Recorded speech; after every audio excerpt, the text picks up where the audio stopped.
Сайн байцгаана уу хүнд үзэгчдээ. Өнөөдөр манай de facto нэвтрүүлгийн зочноор CNN-ийн сурвалжлагч ноён Ричард Квэст оролцож байна. Ричард Квэст CNN телевизийн олон улсын бизнесийн сэтгүүлч. Английн Ливерпул хотод төрж өссөн бөгөөд Лидсийн Раунхай сургууль, Лидсийн их сургуулийг хуулийн мэргэжлэр бакалавр зэрэгтээ тус төгссөн. Мөн Америк нэгдсэн улсын Теннесси мужийн Нашвилл хотын Вандербилтийн сургуульд суралцсан. 1985 оноос BBC телевизэд ажиллаж, 1989 оноос Хойд Америк хариуцсан сэтгүүлчээр ажилласан бөгөөд 2001 оноос Америк нэгдсэн улсын CNN телевизэд ажиллаж эхэлжээ. Тэрээр Quest Means Business нэвтрүүлгийн хөтлөгч бөгөөд Business Traveler, The Express, Quest's World of Wonder зэрэг шоунд ажилладаг. Мөн CNN-ийн иргэний нисгийн сурвалжлагч бөгөөд 2014 оны 8 дугаар сарын 8-нд алга болсон Малайзийн Airline Flight 370 онгоцны тухай нэвтрүүлэг. 2016 онд алга болсон MH370 Малайзийн алга болсон онгоцны бодит түүхийн эрэлт ном бичүүлж хэвлүүлсэн. Good afternoon. Good afternoon. May I say, sir, thank you for giving me the privilege to be on your program. In my short time here and in my research, I know what a legend you are. Wow. In terms of telling it how it is, getting to the bottom of it, and not caring to curry favour. So I'm honoured to be here. Well, I wish I am as you are, expressing that deeply and strongly what you feel. Well, let's talk, Richard, about your trip to Mongolia. It's coming to the end. You have been doing quite a lot job for this country, about this country to the world. What is your impression? The crucial point is the difficulty that this country faces at the moment. Now, the beauty of the situation is it's pretty obvious. You are the meat in the Russia-China sandwich. And I don't care how you cut this. At the moment, the geopolitical situation could not be, short of military, could not be more trying for you. So the ability, one of the things I remember learning as a journalist is, an old journalist told me once, sometimes you don't have to hit people over the head with it. You don't have to hit people again and again and again with a fact. The audience is intelligent enough to realise, A, they know the situation, B, they know what you're saying, and so I don't need to literally railroad it every time. But the truth is that the path that you have taken of democracy, rightly so in my view, is contrary to the autocratic dictator in the north and the communist in the south and east. And that is going to be difficult. Yet we are surviving and having, as you said, jungling in between. Not only these two, also with our third neighbor. And you have said on the horse when we went to Terev, you said how you are jungling these three walls. How do you find the way we're jungling? I think you're juggling extremely well. I think the Prime Minister is doing a great job. I'm not going to get involved in the domestic politics of this country, certainly with an election next year. Yes. But I think you're doing the best you can. But what we've learned and what we've seen is the ability of an exogenous event, Russia-Ukraine, China-US, chip wars, Trump and protectionism. Every time I've visited countries, and I put Kazakhstan in this same category as well, and where you are balancing this act, trying to find the middle way, the third way. How long we can go on that? Exactly. What do you think? Oh, I don't know. It depends on certain things. Yeah, it depends on certain things. How much of your ability to economically thrive is really based on noblesse oblige of the Chinese. They are dominant now. The Chinese leadership saying, let Mongolia have its little You know, let them stamp their foot and have their little tantrum. Yeah, don't worry, we're not worried. We know we can switch off the power if we want to. We'll hurt ourselves in the process. We need their copper, we need their raw materials, but we're a big country, we can afford to take a bit of pain. You know, let's face it, if we sneeze, they'll catch pneumonia. No, yet we had to deal with these two neighbors, in spite of the values we have different ways. And now so far this democracy, where in democracy we first understand the freedom of speech and freedom to choose what you to do personally. And that's why it looks like it makes completely different than two neighbors. Yet we need to live with them together and peacefully. And you can do that. You can do that provided you don't ever have to take sides. And that's the problem. That's the and you can do that, and that's why the third neighbour strategy is brilliant at one level and complete nonsense at another. It's brilliant because as long as everything is as long as everything's going well, third neighbour works really well. But suddenly something goes wrong, and what could go wrong? Oh, relations between the US and China get even worse. To the point where that... If. Secondly, Russia decides to start a true massive disinformation campaign into this country to make people dissatisfied with the democracy and what they've got and hanker back to a different era. What else could go wrong? A silly comment made by somebody somewhere. You know, Taiwan is a febrile issue when it comes to China. The English as a second language policy here in this country, it makes sense to you as a democracy because you want to build your ties to other democratic countries where English is largely spoken. So it makes sense, but obviously that's a slap in the face to your two neighbours. And put it in historical context. These two countries on either side of you have been battling it out in some shape or form over you for the last several hundred years. Now we keep staying then in between them. Yes, because they're prepared to allow it. On two sides. Yes. But what I worry about is how long you can... Look, first of all, I was talking to the speaker, and I love your democracy. It's not perfect, and I'm sure there's more corruption than there should be, and there's probably some strange things going on, but essentially it's a free and fair election where the people have had a chance to cast their votes. And we've seen that because the opposition has won in the past. And when you have a peaceful transition of power, you know the system is working. How important opposition in this democracy? The opposition is the most important bit. Of course it is. A weak opposition will lead to a weak democracy. Yet this ruling party has the majority seats all the time now for the second election in a row. Yeah, but that's the second election. Ask yourself this, as I think I said before. So the election day itself is free and fair. But how level is the playing field? Who has access to the media? How are the constituencies all set up? Are they biased towards one party? If we look at those countries that have had an unlevel playing field, and international organisations say Hungary has had that. International organisations say Turkey didn't have a level playing field in the last election because the opposition was either couldn't have rallies, or they were banned from doing this, or they were harassed, or they... So how to make sure that this field is a level? That's the most important part in a sense. It's very easy to do an election day. But it is not a matter of the party. It is a matter of how participating are the people. It's both.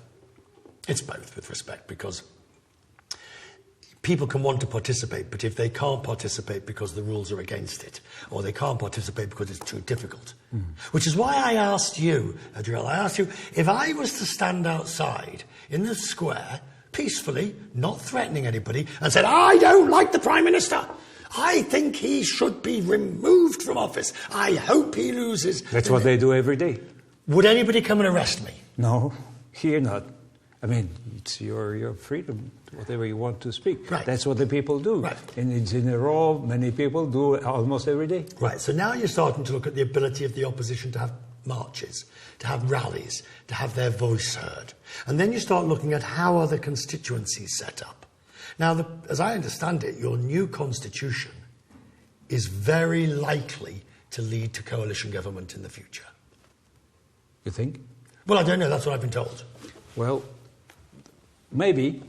Do you think, sorry, the interviewer and me... No, it may create the position that where they have to get coalition. Right. Well, that's a weakening of power. That's a good question. That's a weakening of power. If you are removing your opportunity of getting an absolute majority, because the opposition can also go to coalition. Yeah. And the moment you start looking at coalitions... We may have that is due to the changes in amendments in the constitutions, which also they have increased the number of seats now. Right. From 76 to 126. And the list system, which yes, is very complicated. But they have to. It's a mixed combination, proportional and majoritarian. Right, and even numbers on the list. These are major advances. For what? Well, if you accept that it's not perfect, but you do actually have a situation where your constitution now says that men and women will be equal on the list. Yep. Even. Yes. That's a hell of a development. Yep. That means that you are one of those few countries that is guaranteeing a level of female participation in the legislature. Yeah, we try that. We want to have more females come into the power, more empowerment of the females. But in practice, in practical life, at the end, they're coming not as we want to have them. That takes time. You've only been at democracy for 30 years. Wait till you've done 300. But what I would say is, I can feel an energy in this country, and the people I've met and the places I've been, I can feel that there is an energy of freedom. Now, I'm sure human rights organisations will say, but they don't do this, and there's this law and there's that law. And I'm sure that the environmentalists will say, but all that mining is not good for us, and I get all of that. That's what's happening. Yeah. But I can feel, people don't feel oppressed. Yes, no feel. I can feel as an energy, an entrepreneurialism, a digitalization, or whatever you want. You saw the energy, you feel it. Yeah. That's good. Oh, yes. Yes. Plus, Look, I just bought a cup of coffee around the corner. Now, admittedly, it's in one of the malls, it's expensive and blah, blah, blah. But, the young guy there who was making coffee spoke to me, he asked me in English, good English. I was able to pay with Apple Pay. Just by using my phone, which I didn't realise, by the way. The fintech is very much developed here. But I was able to do all of that. Well, these are the integrators into the global economy for you. Mm-hmm. That's what we hope, and then plus, as you have mentioned in one of your programs about the youth in the country, the future of the country, and the way how the free youth are being prepared for better Mongolia. Right, but what you don't want is what's happened in many Southeast Asian countries, certainly African countries, and in European countries, where the youth leaves to go somewhere else to get a better job. Well, that's a kind of also trend we see. People want to leave. But they want to come back. They really want to make it here. And so the government's job is to create the opportunities that people can make it here. Richard, this is 95th country you have been visiting, right? Yes. You are doing the program about the country. Do you find any particular specific feature that makes different? What about nature only? Well, no. I think I came here with prejudices. All right, tell us, what was that? I think, you talk to people, where are you off to, Mongolia? Well, actually, yes. You know, people actually sort of don't make jokes about the country, but Mongolia is so little known and understood that it is almost one of those things. As far as Mongolia. As far as Mongolia, exactly. All right. So to actually come here, I didn't know what to expect. I didn't know. I thought, well, the plane lands, I'm sure it's got a decent airport, and it's got a brilliant airport. It's got a great airport. And I thought, well, will my phone work? Yeah, it will do, but how badly is it going to work? What will work, what won't? You know, I've been to other countries in developing nations. This is far more advanced than I was expecting, and that's my prejudice. Okay. Let's talk about journalism, because a lot of journalists want to know and learn about what you do.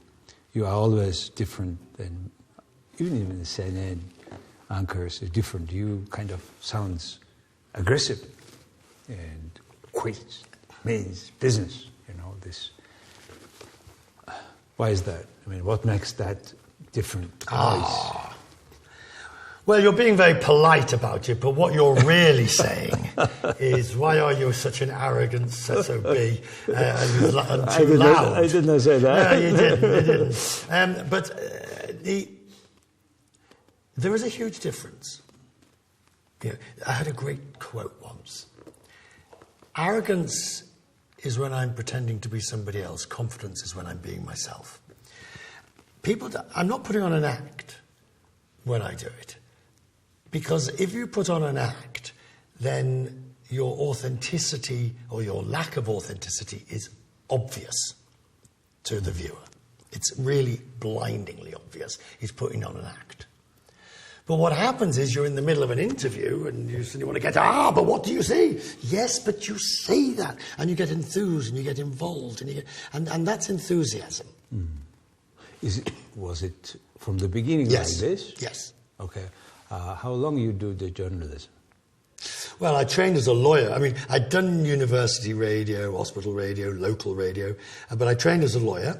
So at the University of Leeds. Leeds, and then I went to Vanderbilt in the US, and then I did the bar finals in London. And then I joined the BBC in 1985. Okay, before the collapse of the Soviet Union. Oh, yeah. So I've been a working journalist, a professional journalist, 85, 95, 05, 50, nearly 40 years. Mm-hmm. 40 more. Mm. What was the reason to switch from BBC to CNN? Is it luck or it's what program or? It was luck. The BBC wanted to move me back from New York. I didn't want to move back from New York. Oh, I see. And then one day, apparently, I received a phone call from somebody, a friend, who said, CNN's looking for presenters. By the way, there was an advert in the Guardian newspaper on it. We've never advertised since for presenters in that way. Okay. So I rang up. So no. I got my friend to make inquiries. And the word came back, tell him to apply now. And so, or give me a call. So I rang the boss. And... But remember, I already had a daily show on BBC World. And I rang the boss, Tony Maddox, and I said, I'm interested. Do you want me to send you a tape? An audition tape? And he just said, no, I think we know who you are. Okay. And then I got the job. If you're going to work for an organisation, for news organisations, you may as well work for the biggest and the best. And that's the BBC on one level, and it's certainly CNN. People always say to me, whenever... Oh, I never watch CNN. I only watch X. Like I'm going to crumble on the floor. Okay. Oh, woe is me. He's watching Sky News. If I'm in a hotel that doesn't have CNN, which is highly unusual, but if it happens, I don't lose sleep about it. There are lots of organisations that will tell you what has happened today in an honest and truthful way. I will put into that category the BBC. I'll put in Sky. I'll put in CNBC. There's a load of them. Al Jazeera on a good day. There's a lot of... We will all tell you What's happened? Who you watch is who you're comfortable with. True. Who you watch is who you want to have breakfast with or go to bed with at night, you know, if you're watching late in the evening. That's who you watch. What was the most unusual thing happened to you during your tenure at the CNN? Unusual? Unusual. Oh, yeah. It's out of blue. Oh, the guest fell off the set. Ah. She was on a wheelie chair, and she rolled backwards and suddenly fell off. And I burst out laughing. You know, it was very sad. I mean, she was fine. I grabbed her and pulled her back on again. But that was just one. In terms of on air, I'm really bad with names. I remember a BBC newsreader said to me when I was a trainee at the BBC, late Peter Donaldson, he said, Richard, he said, when you see a foreign name, attack it and don't look back. Okay, go ahead. There are only two people who know you've got it wrong. The person and their mother. The mother, okay. And so I remembered that. And there's a Japanese analyst in London, and every time I said his name, I interviewed him many times, I got it wrong. Okay. Just at the heat of the moment. Your program, you are editor-in-chief on businesses. Yes. What does... Editor-at-large. Editor-at-large. Yes. What is that job, and what makes the difference there? It means that I'm pretty senior, and they couldn't think of anything else to do with me, and they didn't have any other titles lying around, so they thought, we'll make him editor-at-large. What it means is I can pretty much... I have a certain carte blanche in what I will do and how I will do it. But Quest means business is the core of my job. I do World of Wonder with the travel. My areas of expertise, in a sense, are economies, travel, and aviation. The job you made in Mongolia, for example, the extensive program, you met different people of different walks. Is it somebody from government organized, or is it you who do it personally? Your team. Let's kill that one now. Okay. Dead. Gone. Forgotten. Okay. The government. Okay.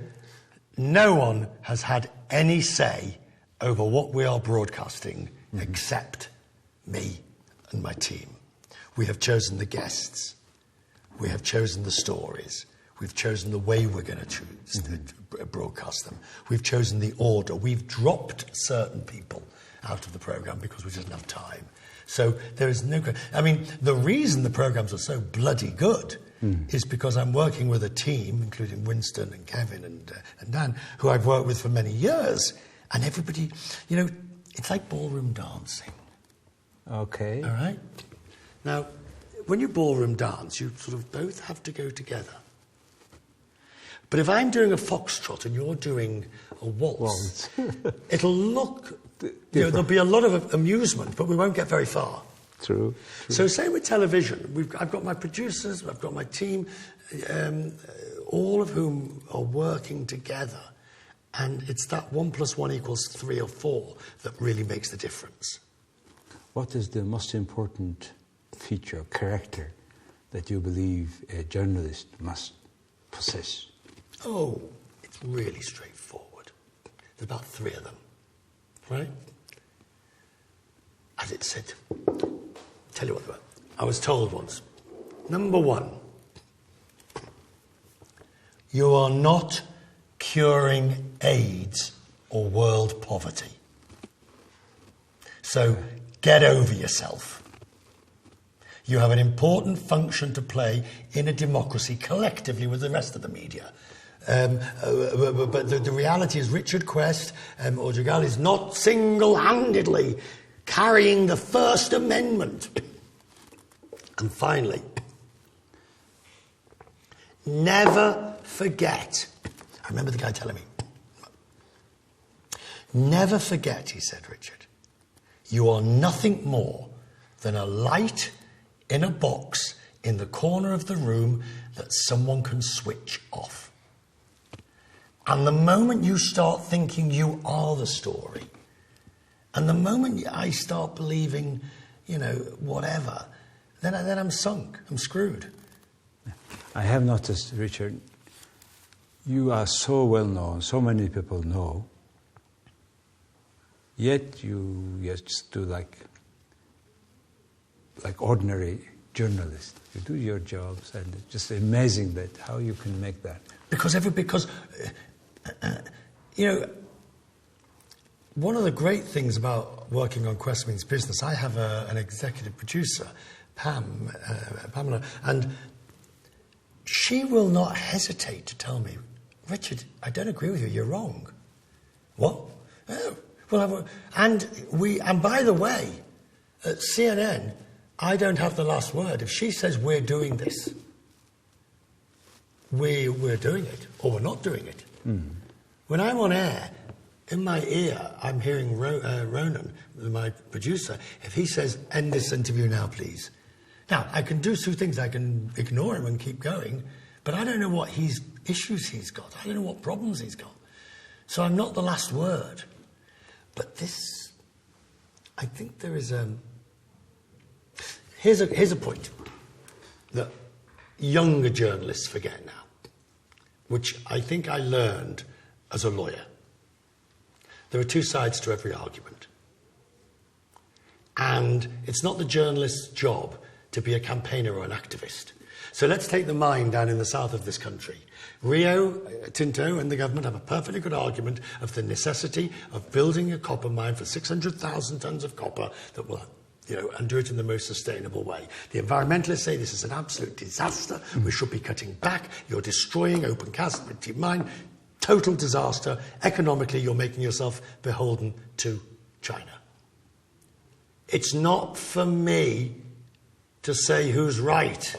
I see. By the way, about this OT, you went down. Oh, yeah, it was great fun. I've never been down to one before. It was amazing. Oh, the first visit to the mine. First visit down a mine, yeah. What was your impression? Huge. I was very impressed. Very deep. Very deep, very impressed. It's beautifully built. It's well-functioning. We can have an argument and discussion about the cancelling of debt and taxation and all the issues between Rio Tinto and the government here. But the reality is it's serving its purpose. And we need copper. Yeah. And the world needs copper. The world needs copper, and you might as well bloody well mine it and get the money for it. But as a journalist, never forget you're nothing more than, or TV journalist, you're nothing more than a light in a box in the corner of the room that someone can switch off. Let us not somebody switch off. To you and to my program. Thank you. It's been an honour and a pleasure to be here. Thank you very much. I'm truly honored. Thank you. За, хүнд үзэгчдээ өнөөдөр манай дефакто нэвтрүүлгийн зочноор CNN-ийн сурвалжлагч Ричард Квэст оролцлоо. Баярлалаа.